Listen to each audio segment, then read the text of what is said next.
আসসালামু আলাইকুম। আজকে আপনাদের সাথে শেয়ার করব নুডলসের তেহারি। না সরি, নুডলসের সেমাই। অনেকেই হয়তোবা খেয়েছেন, অনেকেই হয়তোবা খান নাই। যারা খান নাই অবশ্য তাদের জন্য আজকে আমার এই ভিডিওটি। তো চলুন ভিডিওটি শুরু করা যাক। আমি যেহেতু ২ পদের সেমাই রান্না করব, এজন্য আমি আগে লাচ্ছা সেমাইটার জন্য দুধটাকে ভালো মতো প্রিপেয়ার করে নিচ্ছি, বা লাচ্ছা সেমাই রান্না করতে যা যা লাগে। বেসিক্যালি সবাই তো জানেন যে লাচ্ছা সেমাই রান্না করতে দুধ, চিনি, তারপর তেজপাতা, গরম মশলা এগুলো লাগে। আমি এগুলো দিয়ে করি, এর জন্য জাস্ট এগুলোর কথাই বললাম। তো আমি ওখানে দুধটা নামিয়ে নিলাম। এরপরে আমি ওই নুডলসের কাঙ্ক্ষিত যে সেমাইটা আছে ওই সেমাইটা রান্না করতে চলে আসলাম।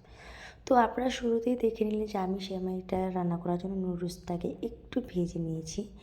এরপর নুডলসটাকে জাস্ট পানি দিয়ে সুন্দর করে ওয়াশ করে তারপর আমি দুধের মধ্যে দিয়ে দিলাম। এরপর আমি চুলাটা ধরিয়ে দেবো। এরপর জাস্ট এটাকে অনবরত নাড়তে হবে। এটাকে যদি আপনারা একটু নাড়া না দেন তাহলে কিন্তু এটা নিচে লেগে যাবে বা দলা পেকে যাবে, যার কারণে এটা নেড়ে চেড়ে দিতে হবে।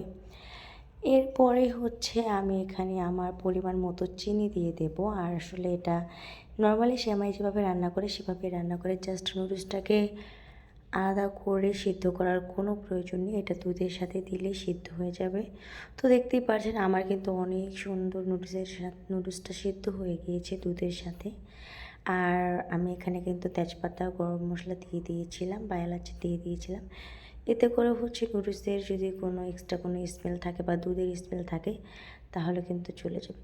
তো আমি সবসময় কিন্তু রান্না করার ক্ষেত্রে আমি রান্নার আগে বা পরে চুলোটাকে খুব সুন্দর করে মুছে নিই। এতে আমার কাছে রান্না করতে আগ্রহী বেশি লাগে।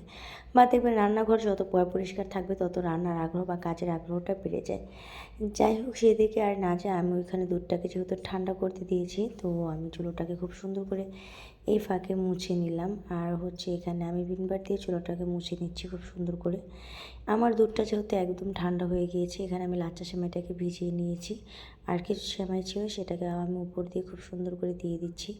আপনারা অবশ্যই লাচ্চা সেমাই ভেজানোর সময় হালকা কুসুম গরম থাকতে সেমাইটাকে দেবেন। অবশ্যই ঠান্ডা করে ফেলা যাবে না একদমই, তাহলে কিন্তু সেমাইটা খেতে তেমন ভালো লাগবে না। এরপর আমাদের সেই কাঙ্ক্ষিত নুডলসের সেমাইটাকে আমি খুব সুন্দর করে নামিয়ে নিলাম।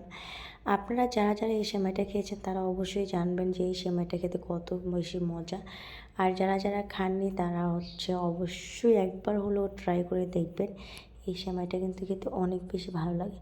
সো এই তো আজকের ভিডিওটা এই পর্যন্তই। সবাই ভালো থাকবেন, সুস্থ থাকবেন। আল্লাহ হাফেজ।